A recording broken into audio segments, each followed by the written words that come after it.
PLI योजना से capital goods sector को कितना फायदा होगा, निवेश को लेकर क्या हालात हैं, साथ ही डिमांड में पहले के मुकाबले कितना सुधार आया है, इस पर दिग्गजों का क्या कहना है, चलिए देखते हैं।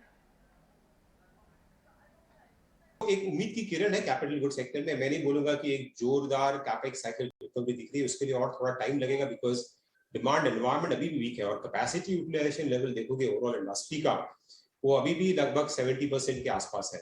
तो जब तक वो कैपेसिटी यूटिलाइजेशन लेवल 75-79 के ऊपर नहीं जाता है, तब तक जोरदार कैपेक्स साइकिल नहीं देखने को मिलेगा। और globally revival capital good sector, जहाँ पे यूएस वगैरह में काफी फिस्कल स्टिमुलस के कारण कैपेक्स होने की उम्मीद थी, बट अगर डिमांड स्लो डाउन है तो थोड़ा कैपेक्स डिफरल हो सकता है। सो आई वुड से दैट उम्मीद है यहाँ पे सेक्टर में ऊपर आने की, जैसे गवर्नमेंट में जो focus manufacturing make in India के कारण एट द मार्जिन इंप्रूवमेंट दिख रही है।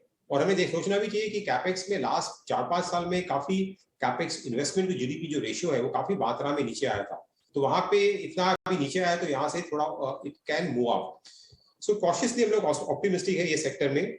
हालांकि वैल्यूएशंस ये कंपनीज की जो सेक्टर में है काफी ऊपर है, तो हमें ज्यादा वैल्यू ये सेक्टर में नहीं दिख रही, बट आउटलुक इंप्रूव होते हुए धीरे धीरे दिख रहा है।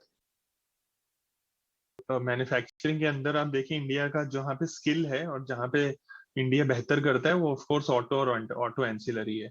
तकरीबन हमारा जो ओवरऑल एक्सपोर्ट्स बास्केट अगर आप देखेंगे, जिसको इंजीनियरिंग गुड्स बोलते हैं, उसमें से 50% contribution comes from auto ancillary.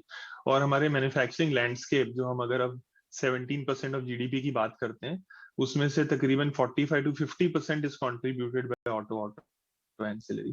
तो ये जो इंप्रूवमेंट्स हैं तो मुझे लगता है वो यहाँ पे तो क्लियरली आएंगी over a period of time, as you said. Second important point, as अगर आप आरबीआई का ओबीकस सर्वे देखते हैं, हमारा जो कैपेसिटी यूटिलाइजेशन लेवल है उसका जो लास्ट 10 ईयर एवरेज है वो 70 के आसपास है, और हम वहां 73 है, 73.3, और हम ऑलरेडी 72.9 के आसपास पहुंच गए हैं।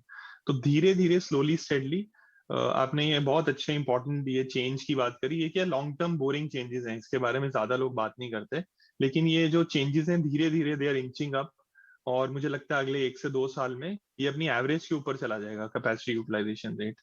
तो 2-3 तरह के केपेक्स की संभावना है यहाँ पे। पहला तो हम देख रहे हैं अपग्रेडेशन केपेक्स हो रहा है सब इंडस्ट्री में। आप देखेंगे एक बहुत क्लियर ट्रेंड है, दुनिया की हर इंडस्ट्री टेक्नोलॉजी पे स्पेंड कर रही है। यही कारण है पिछले 15 से 20 साल में जो कंपनीज टेक्नोलॉजी बेचती हैं, चाहे सॉफ्टवेयर हो या हार्डवेयर हो या सर्विसेज हो, they are only ones who are making money.